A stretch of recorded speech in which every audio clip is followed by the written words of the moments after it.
अच्छे लोगों की मृत्यु जल्दी क्यों हो जाती है और अच्छे लोगों के साथ ही बुरा क्यों होता है। ये कोई आज का सवाल नहीं है, बल्कि ये प्रश्न सदियों से मानव मन को अंदर ही अंदर कचोटता आया है। जब भी हम अपने जीवन में किसी ऐसे व्यक्ति को खो देते हैं जो बहुत ही सच्चा, ईमानदार, नेक, दयालु और दूसरों के लिए जीने वाला होता है, तब हमारे मन में एक अजीब सी पीड़ा उठती है, दिल भारी हो जाता है, आंखों में आंसू आ जाते हैं और मन भगवान से सवाल करने लगता है कि आखिर ऐसा क्यों हुआ। जो व्यक्ति कभी किसी का बुरा नहीं सोचता था, जो हमेशा दूसरों की मदद करता था, जो धर्म के रास्ते पर चलता था, वही इंसान इतनी जल्दी इस दुनिया को क्यों छोड़कर चला गया। क्या भगवान को वही लोग पसंद होते हैं जो धोखा देते हैं, झूठ बोलते हैं और गलत रास्ते पर चलते हैं? क्योंकि अक्सर हम देखते हैं कि जो लोग गलत काम करते हैं, जो दूसरों को दुख देते हैं, जो बेईमानी से पैसा कमाते हैं, वे लोग आराम से, ऐशो आराम में लंबी उम्र तक जीते हुए दिखाई देते हैं, और जो लोग सच्चाई और ईमानदारी का रास्ता चुनते हैं, वे हमेशा संघर्ष, दुख, बीमारी और परेशानियों में घिरे रहते हैं। इसी कारण हमारे मन में ये भावना पैदा हो जाती है कि शायद इस दुनिया में अच्छाई की कोई कीमत ही नहीं रही। लेकिन दोस्तों, जो हमें दिखाई देता है वो पूरी सच्चाई नहीं होती। जीवन और मृत्यु कोई संयोग नहीं है। ये सब एक बहुत ही गहरे और दिव्य नियम के अनुसार चलता है, जिसे हम कर्म और नियति कहते हैं। सनातन धर्म के अनुसार इस संसार में जन्म लेने वाला हर व्यक्ति एक निश्चित समय लेकर आता है और एक निश्चित उद्देश्य लेकर आता है। कोई भी आत्मा बिना कारण इस धरती पर नहीं आती। आपने वो कहावत जरूर सुनी होगी कि जितनी चाबी भरी राम ने उतनी ही तमाशा देखेंगे हम। इसका अर्थ यही है कि जैसे खिलौने की घड़ी में जितनी चाबी भरी जाती है वो उतनी ही देर चलती है, वैसे ही हर मनुष्य का जीवन भी पहले से ही निर्धारित होता है। कब जन्म लेना है, कब मृत्यु होनी है, ये सब पहले से तय होता है। शास्त्रों में यहाँ तक कहा गया है कि बच्चे के जन्म के बाद छठी रात को ब्रह्मा जी स्वयं उसकी किस्मत लिखते हैं, जिसमें उसके पूरे जीवन की घटनाएं दर्ज होती हैं। उसकी शिक्षा, उसका विवाह, उसका धन, उसका सुख दुख और यहाँ तक कि उसकी मृत्यु की तारीख भी। और यही कारण है कि कोई व्यक्ति लंबी उम्र जीता है और कोई कम। कलयुग में शास्त्रों के अनुसार मनुष्य की आयु धीरे धीरे घटती जा रही है। सतयुग में हजारों वर्ष, त्रेता में सैकड़ों वर्ष, द्वापर में लगभग 100 वर्ष और अब कलयुग में औसतन उम्र बहुत कम हो गई है। इसलिए आज हमें असमय मृत्यु ज्यादा दिखाई देती है। लेकिन इसका यह अर्थ नहीं कि भगवान अन्याय करते हैं। भगवान किसी के साथ पक्षपात नहीं करते। वे न्याय प्रिय हैं और उनका सबसे बड़ा नियम है कर्म का नियम। हम जो भी करते हैं, चाहे वो अच्छा हो या बुरा, उसका हिसाब रखा जाता है। हर छोटा बड़ा कर्म, हर विचार, हर भावना, सब कुछ दर्ज होता है। मृत्यु के बाद हर आत्मा को यमलोक जाना पड़ता है, जहां धर्मराज यमराज बैठे होते हैं।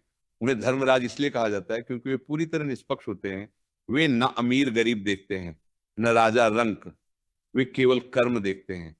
यदि किसी के पाप अधिक होते हैं तो उसे नरक के कष्ट भोगने पड़ते हैं, और यदि पुण्य अधिक होते हैं तो उसे स्वर्ग का सुख मिलता है। ये बिल्कुल तराजू की तरह है, जहां अच्छे और बुरे कर्मों को तौला जाता है। जन्म और मृत्यु का ये चक्र तब तक चलता रहता है जब तक आत्मा को मोक्ष नहीं मिल जाता। शास्त्रों में 84 लाख योनियों का वर्णन है। कीड़े मकोड़े, पशु पक्षी, पेड़ पौधे, इन सब के बाद कहीं जाकर मनुष्य जन्म मिलता है। और मनुष्य जन्म सबसे दुर्लभ इसलिए है क्योंकि केवल मनुष्य में ही विवेक होता है, सही और गलत को समझने की शक्ति होती है। माता पिता के संस्कार बच्चे में आते हैं और फिर बड़ा होकर व्यक्ति अपने कर्म स्वयं चुनता है। अब यहाँ सबसे महत्वपूर्ण बात यह है कि अच्छे लोगों की मृत्यु जल्दी क्यों हो जाती है। इसका उत्तर बहुत सरल है लेकिन गहरा भी है। अच्छे लोगों के पाप बहुत कम होते हैं, इसलिए उन्हें अपने पापों का फल जल्दी भोगना पड़ता है, और जब उनका हिसाब पूरा हो जाता है तो उन्हें इस संसार में रोके रखने का कोई कारण नहीं बचता। जैसे जेल में कोई कैदी अगर अच्छा व्यवहार करता है तो उसकी सजा कम हो जाती है और उसे जल्दी रिहा कर दिया जाता है। वैसे ही भगवान भी देखते हैं कि ये आत्मा सुधर चुकी है, इसने सच्चे मन से सेवा की है, अब इसे और कष्ट देने की आवश्यकता नहीं है। इसलिए भगवान उसे प्रेम से अपने पास बुला लेते हैं। जबकि जो लोग बुरे कर्म करते हैं उनके पाप बहुत ज्यादा होते हैं, इसलिए वे इस संसार में लंबे समय तक रहते हैं ताकि वे अपने कर्मों का फल भोग सकें। यही कारण है कि हमें लगता है कि बुरे लोग आराम से जी रहे हैं, लेकिन वास्तव में वे अपने पापों का हिसाब यहीं चुका रहे होते हैं। जीवन का असली उद्देश्य केवल पैसा, मकान, गाड़ी या नाम कमाना नहीं है, क्योंकि इन सब के बावजूद कोई भी पूरी तरह संतुष्ट नहीं होता। सच्चाई ये है कि मनुष्य जीवन का उद्देश्य आत्मा की उन्नति है। और ये बात भी बहुत जरूरी है कि इंसान खाली हाथ नहीं जाता, उसके साथ तीन चीजें जाती हैं: उसके कर्म, उसकी स्मृतियां और उसकी चेतना। यही अगले जन्म की नींव बनती हैं। इसलिए जो अच्छा करता है उसका अच्छा कभी व्यर्थ नहीं जाता। और जो बुरा करता है वो चाहे आज बच जाए, लेकिन कर्म का नियम उसे कभी नहीं छोड़ता। अच्छे लोगों की मृत्यु दंड नहीं होती, बल्कि कई बार वो उनकी मुक्ति होती है। जब उनका उद्देश्य पूरा हो जाता है तब भगवान उन्हें इस दुखी संसार से मुक्त कर देते हैं। और यही इस जीवन का सबसे बड़ा सत्य है। लेकिन अब मन में एक और बहुत बड़ा सवाल उठता है, जो शायद इससे भी ज्यादा पीड़ा देने वाला है। और वो सवाल यह है कि अगर अच्छे लोग पुण्य करते हैं, धर्म के रास्ते पर चलते हैं, सच्चाई और ईमानदारी से जीवन जीते हैं, तो फिर उनके साथ इतना दुख, इतना कष्ट, इतनी परीक्षाएं क्यों आती हैं? क्यों उन्हें बार बार अपमान, बीमारी, आर्थिक तंगी, पारिवारिक दुख और मानसिक पीड़ा सहनी पड़ती है? जबकि दूसरी ओर हम देखते हैं कि जो लोग गलत रास्ते पर चलते हैं, जो दूसरों को धोखा देते हैं, जो अधर्म करते हैं, वे लोग अक्सर सुख, ऐश्वर्य और सफलता में डूबे रहते हैं। और यही विरोधाभास मनुष्य के विश्वास को हिला देता है, उसे भगवान पर संदेह करने पर मजबूर कर देता है। लेकिन दोस्तों, भगवान श्री कृष्ण ने श्रीमद् भगवद गीता में बहुत स्पष्ट शब्दों में कहा है कि मनुष्य केवल वर्तमान जीवन को देखकर निर्णय करता है, जबकि ईश्वर हजारों जन्मों की पूरी यात्रा को एक साथ देखते हैं। हम केवल एक पन्ना पढ़ते हैं और भगवान पूरी किताब। इसलिए जो हमें अन्याय लगता है वो वास्तव में एक बहुत गहरे न्याय का हिस्सा होता है। शास्त्रों में बताया गया है कि हर आत्मा अपने साथ पिछले जन्मों के संस्कार और कर्मों का बोझ लेकर आती है, और ये बोझ अलग अलग मात्रा में होता है। कोई आत्मा बहुत भारी पाप लेकर आती है, कोई बहुत हल्का। अब जो आत्मा बहुत भारी पाप लेकर आती है उसे इस संसार में लंबे समय तक रहना पड़ता है, क्योंकि उसके कर्मों का हिसाब बहुत बड़ा होता है।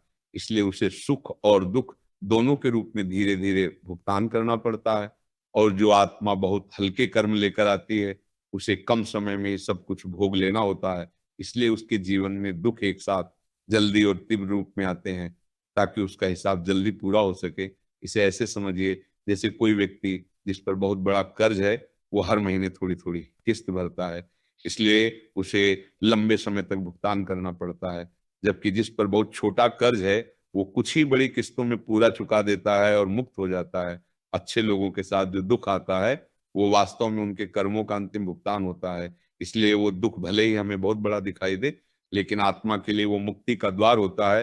भगवान श्री कृष्ण ने अर्जुन से कहा था कि हे अर्जुन, जिस प्रकार अग्नि सोने को तपाकर शुद्ध करती है, उसी प्रकार दुख मनुष्य की आत्मा को शुद्ध करता है। जो आत्मा जितनी शुद्ध होती जाती है उसे उतनी ही कठिन परीक्षाओं से गुजरना पड़ता है, क्योंकि कमजोर आग कमजोर धातु को ही पिघला सकती है। मजबूत धातु के लिए तेज आग चाहिए। इसलिए जो आत्मा जितनी मजबूत होती है भगवान उसे उतनी ही कठिन परीक्षा देते हैं। अब यही कारण है कि आप देखेंगे कि जो लोग सच्चे भक्त होते हैं, जिनका झुकाव ईश्वर की ओर होता, उनके जीवन में समस्याएं ज्यादा आती हैं, क्योंकि भगवान उन्हें साधारण मनुष्य नहीं बनाना चाहते, वे उन्हें ऊंचा उठाना चाहते हैं। शास्त्रों में एक बहुत सुंदर उदाहरण दिया गया है कि जब कोई कुम्हार घड़े को बनाता है तो वो मिट्टी को पहले पैरों से रौंदता है, फिर थपथपाता है, फिर आग में जलाता है, और तब जाकर घड़ा मजबूत बनता है। अगर मिट्टी बोल पाती तो कहती कि मेरे साथ इतना अत्याचार क्यों हो रहा है, लेकिन अंत में वही मिट्टी अमृत रखने योग्य घड़ा बनती है। ठीक उसी तरह जब भगवान किसी आत्मा को महान बनाना चाहते हैं तो उसे दुखों की भट्टी से गुजरना पड़ता है।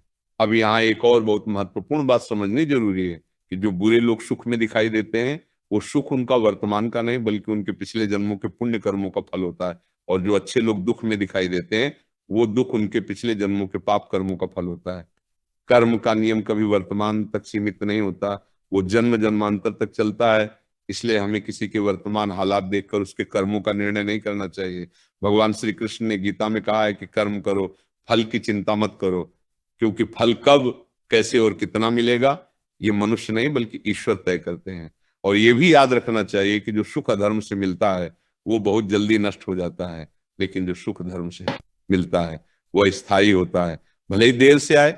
इतिहास गवाह है कि रावण, कंस, दुर्योधन जैसे लोग अपने समय में बहुत शक्तिशाली और सुखी दिखाई देते थे, लेकिन उनका अंत कितना भयावह हुआ। और दूसरी ओर प्रहलाद, हरिश्चंद्र, पांडव जैसे लोग अपने समय में बहुत कष्टों से गुजरे, लेकिन आज उन्हें पूज्य माना जाता है। यही अंतर है, तात्कालिक सुख और सुख में अच्छे लोगों के जीवन में आने वाला दुख उन्हें तोड़ने के लिए नहीं बल्कि निखारने के लिए आता है। उन्हें संसार से नहीं बल्कि संसार के मोह से मुक्त करने के लिए आता है। भगवान कई बार अच्छे लोगों से वो सब छीन लेते हैं जिससे वे बंधे हुए होते हैं, ताकि वे ऊपर उठ सकें। इसलिए कई बार हम देखते हैं कि किसी अच्छे इंसान का धन चला जाता है, उसका सम्मान चला जाता है, उसके अपने उसे छोड़ जाते हैं, लेकिन ये सब एक तैयारी होती है ताकि आत्मा पूरी तरह निर्लिप्त होकर ईश्वर की ओर मुड़ सके। भगवान श्री कृष्ण ने कहा है कि जब मैं किसी पर विशेष कृपा करता हूँ तो उससे उसका सब कुछ छीन लेता हूँ ताकि वो केवल मेरा होकर रह जाए। ये बात सुनने में कठोर लगती है, लेकिन यही सबसे बड़ी कृपा होती है, क्योंकि जो संसार से मुक्त हो गया वही वास्तव में मुक्त हुआ। अच्छे लोगों के साथ बुरा इसलिए नहीं होता कि भगवान उन्हें दंड देना चाहते हैं, बल्कि इसलिए होता है क्योंकि भगवान उन्हें जल्दी शुद्ध करना चाहते हैं, जल्दी मुक्त करना चाहते हैं, जल्दी अपने पास बुलाना चाहते हैं। और यही कारण है कि अच्छे लोगों की आत्मा मृत्यु के समय शांत होती है, उनके चेहरे पर अजीब सी शांति होती है, जबकि बुरे लोगों की मृत्यु अक्सर भय और पीड़ा से भरी होती है, क्योंकि आत्मा जानती है कि आगे क्या आने वाला है। इसलिए दोस्तों, जब भी आप किसी अच्छे इंसान को दुख में देखें तो ये मत सोचिए कि भगवान उसके साथ अन्याय कर रहे हैं, बल्कि ये समझिए कि भगवान उसे किसी बहुत ऊंचे स्तर के लिए तैयार कर रहे हैं। जैसे सैनिक को युद्ध से पहले कठिन प्रशिक्षण दिया जाता है, वैसे ही आत्मा को मोक्ष से पहले कठिन परीक्षाओं से गुजरना पड़ता है। और यही कर्म का सबसे गहरा और सबसे सुंदर रहस्य है, जिसे समझ लेने के बाद मन में भगवान के प्रति शिकायत नहीं बल्कि कृतज्ञता उत्पन्न होती है।